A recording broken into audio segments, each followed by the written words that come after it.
Kannur central ജയിലിൽ നിന്നും തടവുകാരൻ ഗോവിന്ദചാമി ചാടിപ്പോയ സംഭവത്തെക്കുറിച്ച് സമഗ്രമായ ഒരു അന്വേഷണത്തിന് മുഖ്യമന്ത്രി പിണറായി വിജയൻ നിർദ്ദേശം നൽകി. നിലവിൽ പോലീസ് അന്വേഷണവും മറ്റ് വകുപ്പുതല പരിശോധനകളും നടക്കുന്നുണ്ട്. ഇതിനു പുറമെയാണ് പ്രത്യേകമായ സമഗ്ര അന്വേഷണം.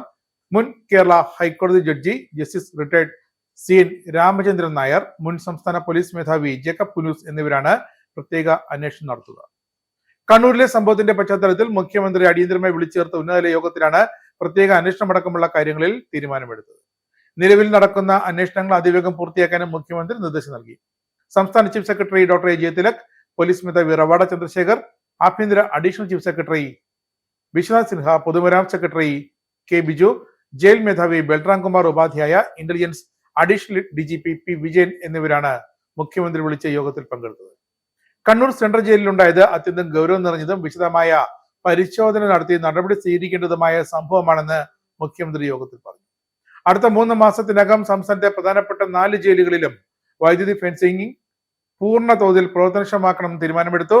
സൂക്ഷ്മ തലത്തിൽ ദൃശ്യങ്ങൾ പകർത്താൻ കഴിവുള്ള ഇന്റലിജന്റ് CCTV 4 പ്രധാന ജയിലുകളിൽ സ്ഥാപിക്കും. ഇതിൽ നടപടി അടിയന്തരമായി ആരംഭിക്കും.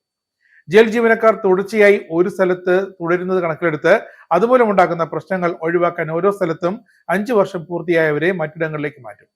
ജയിലിനകത്തും ഇന്റലിജൻസ് പ്രവർത്തനങ്ങൾ ശക്തിപ്പെടുത്തും.